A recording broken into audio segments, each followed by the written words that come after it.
नमस्कार, मैं हूं आपके साथ आशा सरमाल। आप देख रहे हैं रिपोर्टर, और रिपोर्टर में आज हम आपको दिखाएंगे कि किस तरह से ग्राउंड पर हमारे संवाददाता डटे हुए हैं और अलग अलग मुद्दों से किस तरह से वो हमारी जनता को रूबरू करवाने की कोशिश कर रहे हैं। क्योंकि जम्मू कश्मीर की अगर हम बात करें तो यहां पर बैक टू विलेज प्रोग्राम के तीसरे चरण की शुरुआत कर दी गई है और वो अब अंतिम पड़ाव पर पहुंचना शुरू हो गया है। पंचायती चुनाव कराने की भी जो जानकारी है वो दी जा रही है कि बहुत ही जल्द अधिसूचना यहां पर जारी कर दी जाएगी। लेकिन उसके साथ ही अलग अलग प्रशासन की तरफ से काम जो है वो करने की कोशिश की जा रही है। लेकिन आज सबसे पहले आपको राजौरी लिए चलेंगे और राजौरी के अंदर उपराज्यपाल मनोज सिन्हा का दौरा है, क्योंकि शोपियन एनकाउंटर में जो 3 युवकों की मौत हो गई थी और उसके साथ ही साथ बैक टू विलेज प्रोग्राम भी वहां पर चल रहा है। तो चलिए पूरी जानकारी हासिल करेंगे, सीधा रुख करेंगे। हमारे संवाददाता जमशेद मलिक हमारे साथ जुड़ चुके हैं। जमशेद, इस वक्त तक की क्या पूरी सूरत हाल, क्योंकि आज यहाँ पर दौरा भी है उपराज्यपाल का? जैसे बिल्कुल इसमें आज उपराज्यपाल की तरफ से एक बड़ी घोषणा होने का इम्कान जरूर लग रहा है, क्योंकि वो उनके घर उनसे मिलने खुद जा रहे हैं, जिसके लिए हालांकि ये बात करें कि उनके घर तक गाड़ी नहीं पहुंचती है। पैदल चलकर तकरीबन 10 से 15 मिनट को पहाड़ी रास्ता चढ़ के ऊपर तक जाना पड़ेगा, जहां इनके घर तीनों फैमिलियों से वो मिलेंगे, क्योंकि एक ही घर में तीनों फैमिली को लाया गया जहाँ इनसे मुलाकात करने वाले हैं। और जरूर बड़ी घोषणा वहाँ कोई सामने आ सकती है, क्योंकि उन लोगों की तरफ से जिस तरह पहले मांग की गई थी कि उनकी जो बच्चे उनकी डेड बॉडी उनको वापस दी जाए, वो उनकी मांग पूरी कर दी गई है। और अब आज ये लग रहा है कि कोई बड़ी घोषणा इनकी तरफ से जरूर की जाएगी, इनकी फैमिलीज को बुलाकर, जहां इसके लिए। जमशेद जी, एक और बड़ा सवाल यहां पर यह है कि जिस तरह से फेक एनकाउंटर हुआ है वहां पर भी आज दौरा किया गया। क्या लगता है कि बड़ी घोषणाएं क्या कर सकते हैं आज उपराज्यपाल जिला राजौरी के अंदर पहुंचकर? जी साहब, बिल्कुल बड़ी बात यह है कि लेफ्टिनेंट गवर्नर का राजौरी पहुंचना ये बहुत बड़ी बात थी। और एक पीढ़ी जैसे इलाके में जो बहुत दूर दराज का इलाका है, हालांकि अगर हम बैक टू विलेज 3 की बात करें तो बैक टू 3 विलेज में राजौरी में कई जगह लोगों की तरफ से बाइकाट का भी करने का सिलसिला देखने को मिला, जहां कल बुद्धल की केवल पंचायत में लोगों ने बाइकाट किया, पूरी तरह कोई इसमें पार्टिसिपेट नहीं किया। मगर यहाँ लोगों में काफी उत्साह देखने को मिल रहा है, क्योंकि इनके बीच लेफ्टिनेंट गवर्नर पहुंच रहे हैं। उसको देखते हुए इन लोगों को काफी उम्मीदें हैं, क्योंकि ये दूर दराज के इलाके हैं। और सबसे बड़ी बात ये मैं बताऊं कि जो लोग शोपियां एनकाउंटर में मारे गए थे वो भी यहीं इसी गांव के रहने वाले हैं। जो 3 शोपियां एनकाउंटर में मारे गए थे वो भी इसी इलाके के रहने वाले, और लेफ्टिनेंट गवर्नर भी आज इस इलाके में पहुंच रहे हैं। लोगों में काफी इसको देखते हुए उत्साह है, क्योंकि लेकिन जमशेद, बहुत अहम यहाँ पर ये रहेगा कि आज जब बैक टू विलेज प्रोग्राम भी चल रहा है, ज्यादातर लोग उसका बायकॉट भी कर रहे हैं और उस बीच में उपराज्यपाल जिला राजौरी के अंदर पहुंचे हुए हैं। क्या लगता है कि सीधा संवाद आम जनता के साथ भी आज होगा? जैसे जरूर ऐसी कोई बड़ी घोषणा आज एलजी की तरफ से जरूर की जाएगी उन परिवारों को लेकर, क्योंकि उन परिवारों का दुख देखते हुए, क्योंकि पहले जिस तरह है कि मजदूर थे तीनों के तीनों, उनके देखते हुए सबसे बड़ी बात है कि एलजी अगर उनके घर पहुंचने जा रहे हैं तो जरूर कोई बड़ी घोषणा जरूर की जाएगी उस मौके पर। जी चलिए, बहुत बहुत धन्यवाद जमशेद पूरी बातचीत के लिए। तो फिलहाल आपने देखा कि जमशेद मलिक हमारे संवाददाता राजौरी से हमारे साथ जुड़े हुए थे, जो हमें पूरी जानकारी साझा कर रहे थे कि किस तरह से उपराज्यपाल आज जिला राजौरी के अंदर पहुंचे हुए हैं। और कुछ दिन पहले अगर हम आपको याद दिलाना चाहें तो शोपियन के अंदर एक फेक एनकाउंटर होता है जिसमें 3 युवाओं की मौत हो जाती है। उन्हीं के घर वालों के साथ मिलने के लिए आज उपराज्यपाल जिला राजौरी में पहुंच रहे हैं। लेकिन अहम यहाँ पर यह भी है कि कुछ पैदल उन्हें चलना पड़ेगा, कड़ी मुशक्कत करनी पड़ेगी उन लोगों के घर तक पहुंचने के लिए। लेकिन अब देखने वाली बात यहां पर यह होगी कि अगर जिला राजौरी के अंदर उनके परिवार वालों से उनका मिलना होता है तो क्या कुछ बड़ी सौगातें वहां पर दी जा सकती है, क्या कुछ बड़े ऐलान जो हैं वो किए जा सकते हैं। क्योंकि मुआवजे की मांग सबसे पहले वहां पर रहेगी और उसके बाद सरकारी नौकरी को लेकर भी उनके परिवार वालों की तरफ से बार बार कहा भी गया है और हो सकता है कि आज भी वही डिमांड यहां पर रखी जाए। लेकिन उसके साथ ही बैक टू विलेज प्रोग्राम भी चल रहा है और बैक टू विलेज प्रोग्राम का लगातार विरोध होता हुआ नजर आ रहा है। और उसके बीच में अगर उप राज्यपाल यहां पर पहुंचे हैं तो अहम बात जिला राजौरी के लोगों के लिए। चलिए, अब आपको श्रीनगर लिए चलते हैं और श्रीनगर से हमारे सहयोगी हमें रिपोर्ट दे रहे हैं तजम्मुल, क्योंकि नेशनल कॉन्फ्रेंस पार्टी के हवाले से ये बड़ी खबर निकलकर सामने आई है, जिसमें अली मोहम्मद सागर ने बड़ा बयान जारी कर दिया है। उन्होंने कह दिया है कि 5 अगस्त को जो बड़े बड़े ऐलान जम्मू कश्मीर के अंदर किए गए थे उन्हें खत्म करने के लिए, उनमें अब बदलाव लाने के लिए वो मेन स्ट्रीम पार्टीज के साथ मिलकर काम करने की कवायद यहां शुरू करने वाले हैं। तो क्या पूरी जानकारी दे रहे हैं हमारे सहयोगी, देख लीजिए। गुपकार डिक्लेरेशन का एक और पेज अब खुलता नजर आया जब नेशनल कॉन्फ्रेंस ने कल अपनी बैठक बुलाई थी, जिसकी सदारत पार्टी के जनरल सेक्रेटरी अली मोहम्मद सागर ने नवाज सुबह ऑफिस में की, जिसमें प्रोविजनल प्रेसिडेंट जनाब नासिर असलम वानी के अलावा खवातीन विंग के सरबराह शमीमा फिरदौस और पार्टी की सीनियर क़यादत मौजूद थी। अली मोहम्मद सागर ने इस मौके पर कहा कि 5 अगस्त की पोजीशन को फौरी तौर पर मरकज को बहाल किया जाना चाहे, क्योंकि 5 अगस्त के बाद जो जम्मू कश्मीर की और लद्दाख की तस्वीर बदल गई है उसे वापस लाना हर हाल में जम्मू कश्मीर के लिए, बाकी इलाकों के लिए मरकज को और काबीना को देखना ही देखना होगा। जम्मू कश्मीर में किस तरह से 5 अगस्त के बाद तस्वीर बदल गई, आपको थोड़ा सा इसके माजी में ले चलता हूं। 4 अगस्त को सब कुछ ठीक ठाक था। गुपकार डिक्लेरेशन के तौर पर डॉक्टर फारूक अब्दुल्ला के निवास वाकई नवाई सुबह से निकलकर जो गुपकार में उनकी रेजिडेंस थी वहां पर मीटिंग हुई। उसके बाद तमाम लीडरान ने यह फैसला किया कि अब फर्स्ट जो प्रेफरेंस उनका होगा प्राइम मिनिस्टर और मुल्क के होम मिनिस्टर और प्रेसिडेंट को फौरी तौर पर मुलाकात के लिए उनके साथ टाइम मांगा जाएगा। उसके बाद रातों रात में तस्वीरें बदल गई। अब अली मोहम्मद सागर ने एक अहम बात करी जो कि अमूमन पीटीपी की तरफ से ऑफर किया गया था कि नेशनल कॉन्फ्रेंस और पीटीपी को इकट्ठा होना होगा।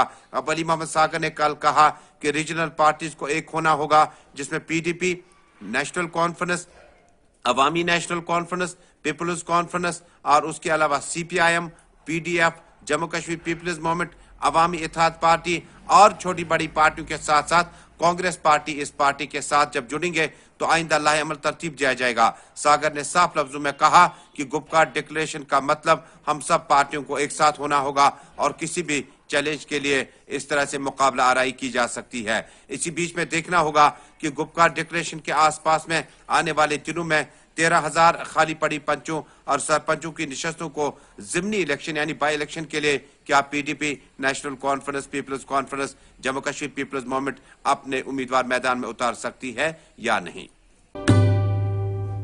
चलिए, तो आपने देखा कि तजम्मुल का क्या कुछ कहना था और उसके साथ ही आपने देखा कि अली मोहम्मद सागर की तरफ से किस तरह से बयानबाजी जो है वो की जा रही है, क्योंकि एक सवालिया निशान नेशनल कॉन्फ्रेंस पर भी लगता हुआ नजर आ रहा था, जिसमें डॉक्टर फारूक अब्दुल्ला की अगर हम बात करें तो वो बड़े बड़े दावे और वादे करते हुए नजर आए थे। क्योंकि जब वो कश्मीर के अंदर थे तो उन्होंने कहा था कि जब वो विधानसभा के सत्र में बैठेंगे तो उस वक्त सबसे पहले धारा 370 और 35A का मुद्दा वहां पर उठाया जाएगा। लेकिन जैसे ही सत्र के अंदर पहुंचते हैं तो ऑक्सीजन के मुद्दे को उठाया जाता है और बाहर पहुंचकर फिर 370 और 35A को उछालने की कोशिश की जाती है। लेकिन आज बड़ी खबर जो है वो नेशनल कॉन्फ्रेंस की तरफ से ही सामने आई है, जिसमें अली मोहम्मद सागर साफ तौर पर कहते हुए नजर आ रहे हैं कि धारा 370 और 35A, जाहिर तौर पर उन्होंने 5 अगस्त का नाम लिया है, लेकिन धारा 370 और 35A ही बड़े फैसले जो है वो 5 अगस्त को लिए गए थे। इस तरह से आरोप जो है वो लोग लगाते हुए भी नजर आते हैं। लेकिन सबसे बड़ा आरोप यहाँ पर नेशनल कॉन्फ्रेंस पर यह लग रहा था कि नेशनल कॉन्फ्रेंस अभी तक यहाँ अपना पक्ष जो है वो नहीं रख पाई थी। और अब उसके साथ आपको बताएं कि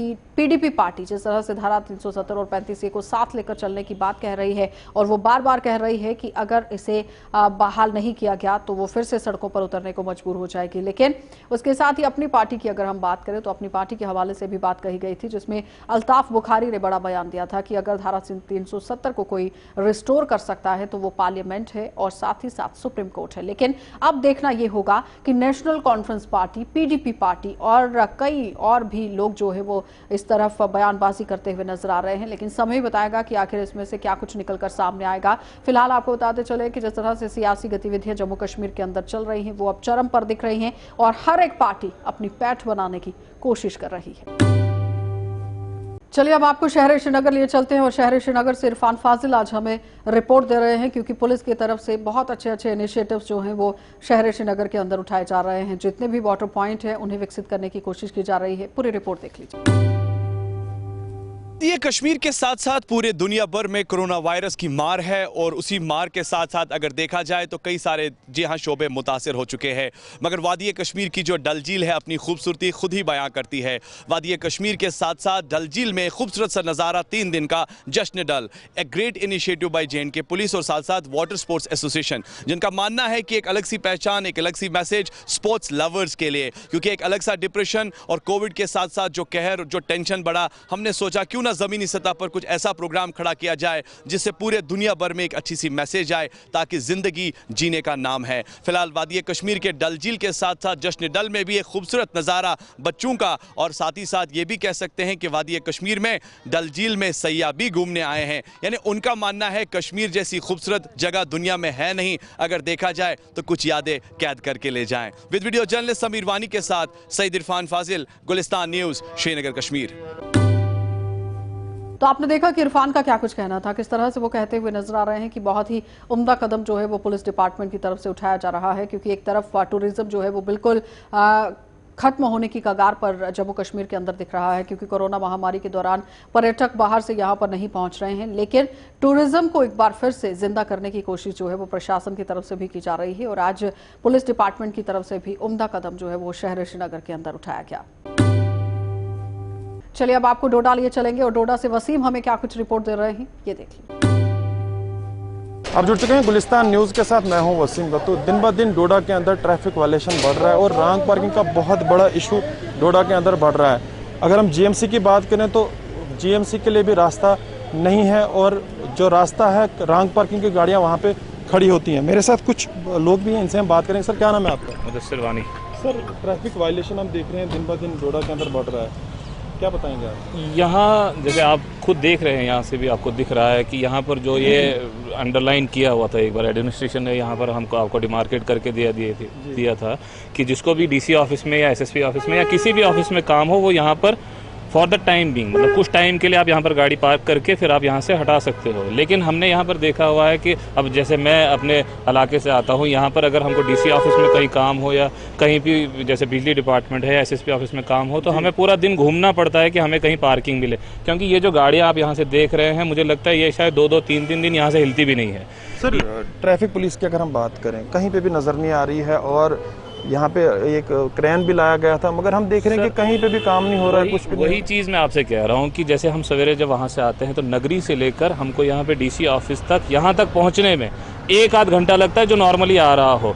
इसी के लिए जैसे आपने भी बताया ट्रैफिक पुलिस होती है, लेकिन वो कहीं भी मेरे को उतना कोई वो काम अच्छे से नहीं दिखता है कि कोई कर रहा है, क्योंकि अगर कोई इमरजेंसी में आ रहा हो, आज जैसे कोविड का टाइम है, किसी को किसी भी वक्त प्रॉब्लम आ सकती है, उसको अगर हॉस्पिटल आना है या कहीं पर भी जाना है तो उसको 1-1, 1.5 घंटा लगता है। अगर हमको यहाँ 5 मिनट के रास्ते में 1-1.5 घंटा लग जाए तो आप खुद बताइए प्रशासन कैसे काम करे? GMC government medical college Kishtwar से भी लोग आते हैं, भद्रवाह से भी लोग आते हैं, मगर हमने देखा कि काफ़ी जगहों पे गाड़ियां खड़ी होती हैं, एम्बुलेंसें खड़ी होती हैं, जाम बहुत ज़्यादा होता है। सर रॉन्ग पार्किंग है, यहाँ पर कोई सिस्टम नहीं है। रॉन्ग पार्किंग की वजह से लोग सफ़र कर रहे हैं, जो आम आदमी है या जिसको यहाँ पर कोई ना कोई काम पड़ता ही है, क्योंकि डिस्ट्रिक्ट है, यहाँ पर लोगों ने आना है। अब जीएमसी खुला है, लोगों ने जीएमसी में आना है, अपना इलाज करवाना है, लेकिन यहाँ पर अगर उनको पार्किंग नहीं मिलेगी, यहाँ पर उनको शॉपकीपर की बात करें तो पहले कमर तोड़ चुका है कोरोना वायरस उनकी, क्योंकि शॉप्स बंद रही कुछ टाइम पहले। शॉप्स के बाहर भी गाड़ियाँ काफ़ी खड़ी होती। आप नगरी से लेकर आप पूरा एसएसपी ऑफिस छोड़ के आप नीचे चले जाइए, घंटाघर से नीचे जाएं, आप हर जगह आप देखेंगे रॉन्ग पार्किंग है।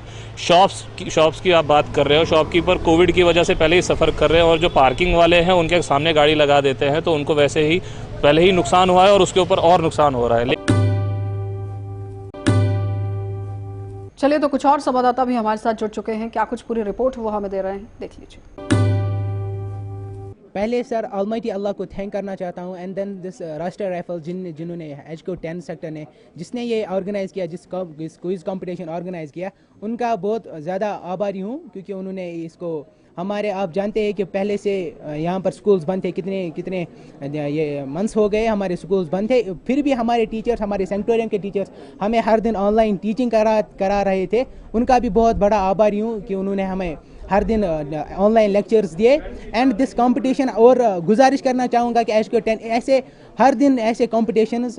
इस वक्त पैंडेमिक सिचुएशन चल रही है, कोविड महामारी चल रही है, बच्चे घर में हैं, तकरीबन 1.5 साल से बच्चे घर में, तो मुझे लगता है कि डिप्रेशन का भी शिकार हो चुके हैं बच्चे। क्या लगता है क्या स्टेप उठाना चाहिए इस वक्त एजुकेशन डिपार्टमेंट को? एजुकेशन डिपार्टमेंट से एक ही गुजारिश है कि स्कूल्स को रीओपन करे, बस थोड़े से SOPs को भी अप्लाई करे, स्कूल्स को रीओपन करे, क्योंकि स्कूल से ही एक नेशन की बिल्डिंग होती है। As teachers are the nation builders, वही हमें सुधारते हैं, वही हमें बनाते हैं, जिससे नेशन खड़ा हो जाता है।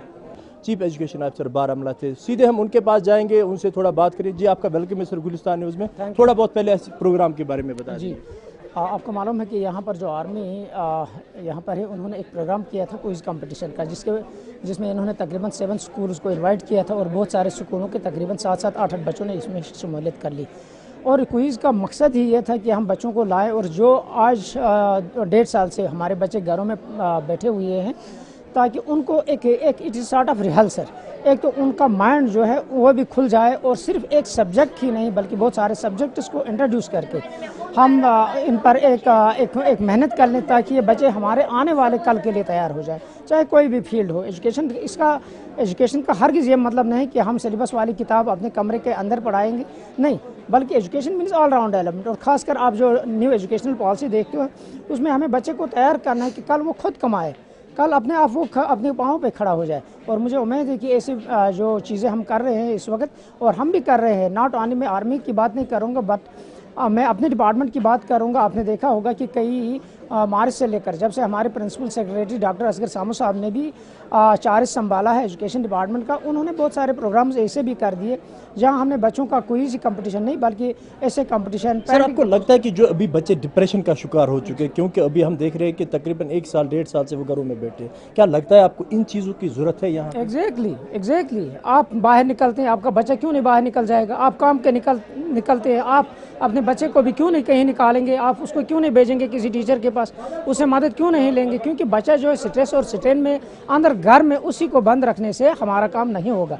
इस पेंडेमिक के खिलाफ हमें लड़ना है और ये हमारे लाइफ का अब एक पार्ट है, और इस पार्ट के साथ भी हमें अपनी लाइफ भी चलानी है, अपनी पढ़ाई भी चलानी है और सब कुछ। मैं देखता हूँ कि इस वक्त जो हमारे बच्चे हैं वो स्ट्रेस एंड स्ट्रेन में थे पेंडेमिक के, लेकिन मुझे लगता है जब से हम भी एक्टिव हो गए, मेरे टीचर एक्टिव हो गए, मैं प्राइमरी स्कूल से लेकर 12th की बात कर लूँ क्योंकि मैं इसी के साथ मुंसलिक हूँ, तो मेरे टीचर्स ने भी बहुत गाइडेंस एंड काउंसलिंग किया अपने स्टूडेंट्स को, और हर जगह उन्होंने जाकर असाइनमेंट, इसके अलावा बहुत सारे कंपटीशंस कराए जो वर्चुअल कंपटीशन है। और आज बच्चे बाहर आ रहे हैं, बहुत सारे बच्चे, मैं कई स्कूलों का दौरा खुद करता हूँ, रोज़ आप मुझे एक स्कूल में पाएंगे और अपने टीचर्स के साथ, अपने बच्चों के साथ, उनके पेरेंट्स के साथ मिल बैठ के बात करता हूँ ताकि वो सामने आए और उनको जहाँ पर हमारी ज़रूरत है, चाहे गाइडेंस की ज़रूरत है, काउंसलिंग की ज़रूरत है, एजुकेशन की ज़रूरत है, सपोर्ट की ज़रूरत है, और हर किसी चीज़ में इंशाल्लाह हम यहाँ पर एक मेहनत सर की जो उनमें टैलेंट छुपा है, क्योंकि अगर हम देखते हैं कि गवर्नमेंट स्कूल भी बच्चे कहीं से कम नहीं है, पर उनको इन सीटेजों की ज़रूरत है। क्या आपको लगता है कि हमें उसके लिए कुछ करना है? इंशाल्लाह ऐसे प्लेटफार्म की हम आगे भी तैयारी कर रहे हैं, करते आए भी हैं, और इंशाल्लाह जितने भी हमारे डिपार्टमेंट के हायरार्की हैं इस वक्त, जो भी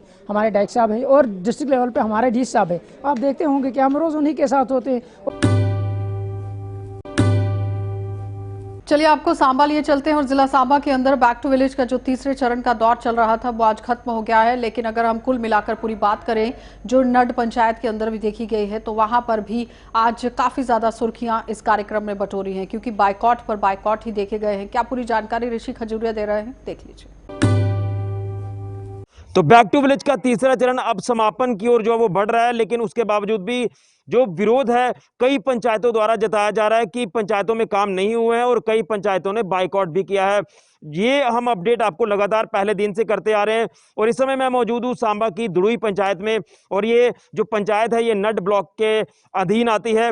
इनके द्वारा भी बाइकआउट किया गया है। वजह यह है कि यहाँ पर काम नहीं हुए हैं और कहीं ना कहीं जो संपर्क है वो एडमिनिस्ट्रेशन ने इन पंचायत के नुमाइंदों के साथ नहीं किया है, और आज यही वजह है कि बाइकआउट किया गया है। लेकिन अगर संपर्क साधने का प्रयास किया जाता या इनके द्वारा जो मांगे रखी जाती तो कहीं ना कहीं हो सकता था कि ये पार्टिसिपेट करते, लेकिन शायद कम्युनिकेशन की कमी जो है वो साफ तौर पर झलक रही है एडमिनिस्ट्रेशन और पंचायत के नुमाइंदों के बीच में। और ये जो बाइकआउट किया गया है तो ये बाइकआउट की भेंट चढ़ गया है बैक टू विलेज का तीसरा चरण इस पंचायत में। तो मेरे साथ यहाँ के पंच सरपंच है, मैं इनसे जानने का प्रयास करता हूँ कि क्यों आखिर बाइकआउट किया गया है। मैं आपसे जानना चाहूंगा, आज बैक टू विलेज का तीसरा चरण यहाँ पर समाप्त हो रहा है और विरोध के स्वर पहले ही गूंज रहे थे, क्या वजह थी, क्या कमियां थी, क्या दिक्कतें थी, क्या काम थे जो नहीं हुए और आपने बाइकआउट किया? और उसके बाद जो विजिटिंग ऑफिसर्स यहाँ पर आए उन्होंने भी किसी तरह का कोई संपर्क आपके साथ नहीं किया? मेरा नाम ताराचंद है, मैं पंच वार्ड नंबर 1 पंचायत हल्का दुड़ी से हूँ।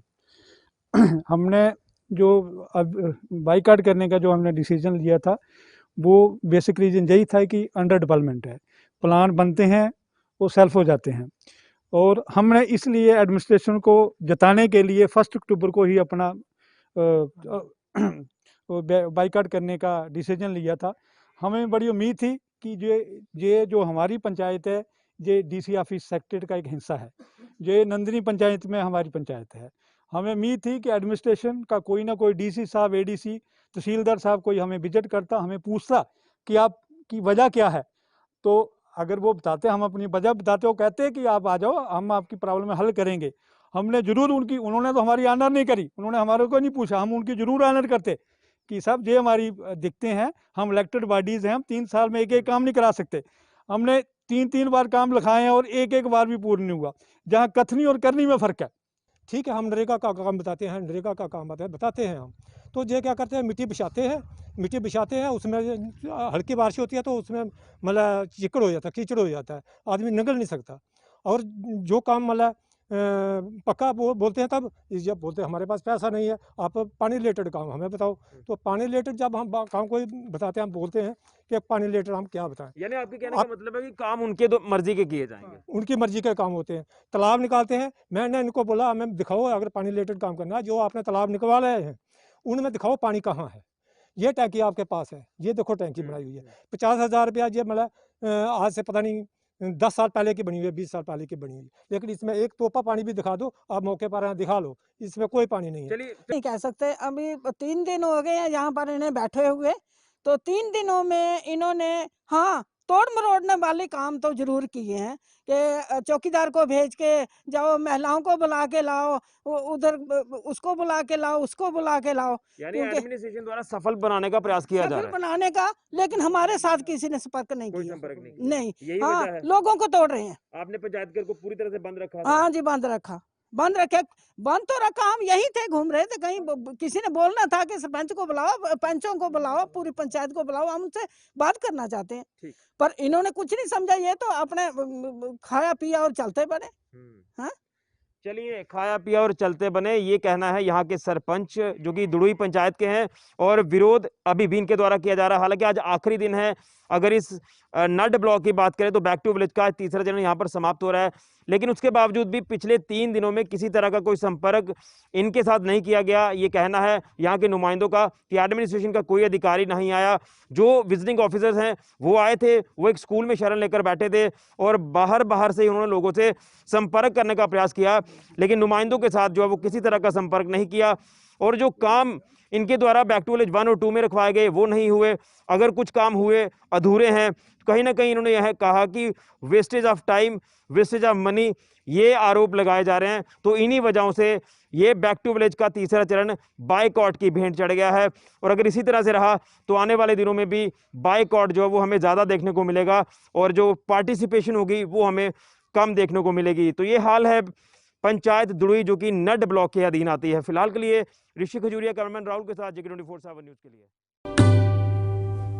तो आपने देखा कि ऋषि का क्या कुछ कहना था, किस तरह से बैक टू विलेज प्रोग्राम के बायकॉट करते हुए लोग नजर आए हैं। पंच सरपंचों ने भी यहाँ पर बायकॉट जो है वो किया है। आम जनता भी इससे खुश नजर नहीं आई है, क्योंकि आज अंतिम दिन था और अंतिम दिन में भी ये विवादों में ही घिरा रहा। तो जाहिर तौर पर आम जनता जो चाहती थी वो नहीं होता हुआ नजर आया है जिला सांबा के अंदर, क्योंकि जिला सांबा के अंदर ज्यादातर लोगों ने इसके खिलाफ विरोध जताया है, प्रदर्शन भी कर रहे हैं और उसके साथ ही पंच सरपंचों ने भी आज इसका बॉयकॉट कर दिया।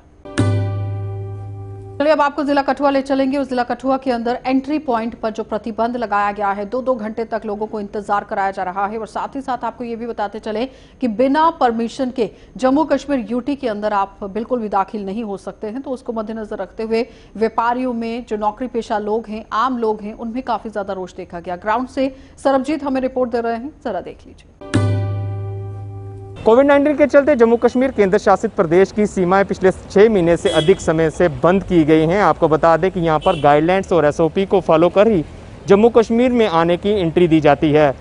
पंजाब और हिमाचल के साथ लगते कई ऐसे बॉर्डर पूरी तरह से बंद किए गए हैं। वाहिद एक लखनपुरी ऐसा स्टेट कॉरिडोर है जिसको आम लोगों के लिए खोला गया है, लेकिन यहाँ पर आपको कई घंटों तक इंतज़ार करना पड़ सकता है, क्योंकि यहाँ पर गाइडलाइंस और SOP को फॉलो करना पड़ता है। यहाँ पर पासिस की प्रक्रिया है, जब तक आप पास यहाँ से बनवा नहीं लेते हैं तब तक आपको ये वाले पॉइंट्स क्रॉस करने नहीं दिया जाता।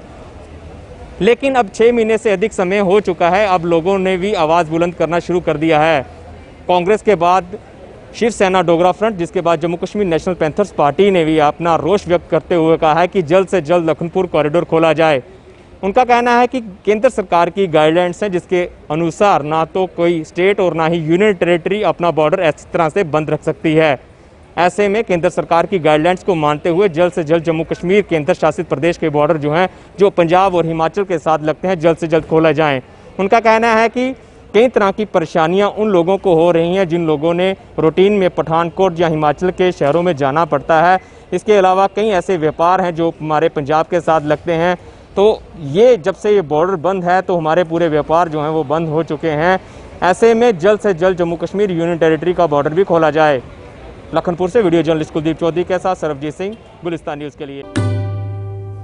तो आपने देखा कि सरबजीत का क्या कुछ कहना था। कठुआ के अंदर लगातार लोग जो है वो प्रदर्शन करते हुए नजर आ रहे थे, क्योंकि लोगों का साफ तौर पर कहना था कि उन्हें रोजमर्रा की जिंदगी के लिए अपने काम को मद्देनजर रखते हुए कठुआ जाना पड़ता है, जम्मू आना पड़ता है, लेकिन उसके बावजूद उन्हें 2-2 घंटे तक, 2.5 घंटे तक यहाँ लाइनों में लगना पड़ता है। लंबी लंबी कतारें यहाँ लोगों की देखी जाती हैं, जिसके बावजूद भी वहां पर सुविधाओं का अभाव है। यानी खड़े जब वो रहते हैं तो उनके लिए पानी की व्यवस्था नहीं है, शौचालय की व्यवस्था नहीं है, तो यहाँ पर लोगों को काफी ज्यादा खामियाजा जो है वो भुगतना पड़ रहा है। बाहर से आ रहे जो लोग हैं उनके लिए ये सुविधा होना बहुत जरूरी था कि बाहर से लोग आ रहे हैं, उनका टेस्ट होना, परमिशन होना लाजमी है। लेकिन जो जम्मू कश्मीर के ही लोग रहने वाले हैं, जो जिला कठुआ के रहने वाले हैं, उनके लिए इस तरह से पाबंदियां यहाँ पर नहीं होनी चाहिए थी, इस तरह से कहना है आम लोगों का। लेकिन प्रशासन इस तरफ कोई ध्यान नहीं दे रहा है। केंद्रीय मंत्रालय की तरफ से भी कहा गया है कि इस पर गौर किया जाए, प्रतिबंध को हटाया जाए, लेकिन अभी तक इस प्रतिबंध को हटाया नहीं गया है। चलिए अब आपको लिए चलेंगे जिला उधमपुर, और जिला उधमपुर के अंदर किसान आंदोलन को मद्देनजर रखते हुए भी आज पेट्रोल डीजल की किल्लत देखी गई है, क्योंकि पूरे देश के अंदर की अगर हम बात करें तो किसान आंदोलन इस वक्त उग्र होता हुआ नजर आ रहा है और उसका खामियाजा उधमपुर की जनता भी यहां भुगतती हुई दिख रही है। क्या पूरी रिपोर्ट हमारे संवाददाता सुमित हमें दे रहे हैं, देख लीजिए। किसान बिल से पंजाब में बिगड़ते हालातों का असर अब जम्मू कश्मीर के हर एक जिले में दिखने लगा है। उधमपुर जिले की अगर हम बात करें तो इस समय हम उधमपुर के ही एक पेट्रोल पंप पे मौजूद हैं और पीछे का दृश्य जो है वो शायद ये खुद ही बयां कर रहा होगा कि पेट्रोल की जो हाहाकारी है वो पूरे उधमपुर जिले में जो उसकी आवाज है वो गूंज रही है। यहाँ आपको बताना चाहेंगे कि पंजाब में किसानों के चल रहे आंदोलन की वजह से जम्मू कश्मीर में पेट्रोल और डीजल की जो सप्लाई है वो अब ठप पड़ी है, जिसके चलते आज पेट्रोल पंपों पे एकाएक जो भीड़ है लोगों की वो देखी जा रही है कि लोगों के भीतर ये डर और भय उन्हें सता रहा है कि अगर इस समय जिस तरह से कोविड का दौर चल रहा है, एकाएक पेट्रोल या डीजल अगर खत्म हो जाता है तो वो लोग अन्यथा कहाँ जाएंगे। अगर किसी समय किसी तरह की इमरजेंसी का कोई विषय बन जाता है या कोई समस्या उनके सामने उत्पन्न हो जाती है तो ऐसे समय में कहाँ जाएंगे। हालांकि कई लोगों से हमने यहाँ बात करने की कोशिश की, उन लोगों को शायद इस बात की जानकारी भी नहीं है कि आखिरकार पेट्रोल पंपों पर इतनी एकाएक भीड़ क्यों देखी जा रही है। बहरहाल प्रशासन व सरकार की तरफ से भी कम से कम एक व्यक्ति यहाँ पे नियुक्त किया जाना चाहिए था, या शायद एक संदेश यहाँ पे लोगों के भीतर अवश्य जाना चाहिए था कि इस तरह की जो हाहाकारी यहाँ मची हुई है उससे निपटने के लिए या उसे दूर करने के लिए सरकार को कोई रास्ता अवश्य खोजना चाहिए था। लेकिन आने वाले समय में भी शायद कुछ दिनों तक की ये जो सप्लाई है इस पे असर दिख सकता है। वहीं दूसरी ओर जम्मू कश्मीर की तरफ से 50 टैंकर जो हैं वो पंजाब की ओर भेजे गए हैं, जो शायद इस विषय में भेजे गए हैं कि शायद इस मकसद के साथ कि वो टैंकर जम्मू कश्मीर में तेल की आपूर्ति को पूरा कर सकें। लेकिन ये सोचने वाली बात है कि 50 टैंकर क्या पूरे जम्मू कश्मीर में तेल और डीजल की जो सप्लाई है कि क्या उसे पूरा कर सकेंगे। प्रशासन की तरफ से इस विषय पे भी संज्ञान लेने की आवश्यकता अवश्य है। वीडियो सिंधु के साथ सुमित शर्मा, गुलिस्तान न्यूज़, उधमपुर। चलिए, तो आपने देखा कि सुमित का क्या कुछ कहना था, किस तरह से वो कहते हुए नजर आ रहे हैं कि काफी ज्यादा किल्लत जो है वो लोगों को झेलनी पड़ रही है। और जाहिर तौर पर अगर पेट्रोल और डीजल की किल्लत हो जाती है तो रेट्स भी बढ़ सकते हैं, और अगर रेट बढ़ जाते हैं तो इससे लोगों की कमर टूट सकती है। तो साफ तौर पर यहाँ प्रशासन को और सरकार को भी ध्यान देने की जरूरत है कि किसान आंदोलन जो उग्र दिख रहा है, चरम पर दिख रहा है, इसका हल ढूंढा जाए। चलिए अब आपको जम्मू लिए चलेंगे, और जम्मू से भी आज किसान आंदोलन को मद्देनजर रखते हुए पेट्रोल और डीजल की किल्लत देखी गई है, क्योंकि पेट्रोल पंप पर लंबी लंबी कतारें जो हैं वो देखी गई हैं और लोगों का ये भी कहना था कि काफी ज्यादा परेशानियां उन्हें अब झेलनी पड़ रही हैं। जरा लोगों का क्या कुछ कहना है वो देख लीजिए। पेट्रोल की शॉर्टेज हो चुकी है। शॉर्टेज ये है कि हमारे जो HPC, BPC और IOC जो पंपों को तेल देते थे वो तेल देना उन्होंने बंद कर दिया है, और उन्होंने कह दिया कि माल जो आप जलंधर से लेके आओ। रोज़ की यहाँ गाड़ियाँ 450 के आसपास तीनों कंपनियाँ भरती थी, और जो माल है हमारा जम्मू व कश्मीर, लेह, लद्दाख और माल जाता था। और नवंबर में जो है ऑलमोस्ट रास्ता जो है बंद हो जाता है लेह का। अगर रास्ता रेलवे का नहीं खुला तो माल पूरा नहीं हो सकता। तो बिल्कुल बंद करने पड़ेंगे हमें। ये तो किसानों ने बहुत गलत किया हमारे, सिर्फ पंजाब में ही है किसानों का दोनों, बाकी तो कहीं भी नहीं है। ये गलत है जी, बिल्कुल गलत है जी। तो आम लोगों को परेशानी में डालने वाली बात है। जो किसानों के द्वारा आग इस वक्त पनपाई जा रही है, क्योंकि किसान आंदोलन इस वक्त पूरे देश के अंदर चल रहा है, तो केंद्र सरकार को चाहिए कि बिल में एक बार फिर से विचार किया जाए, दोबारा से उस पर मंथन किया जाए और उसके बाद उस बिल को पास किया जाए। फिलहाल आप देखते रहिए कार्यक्रम।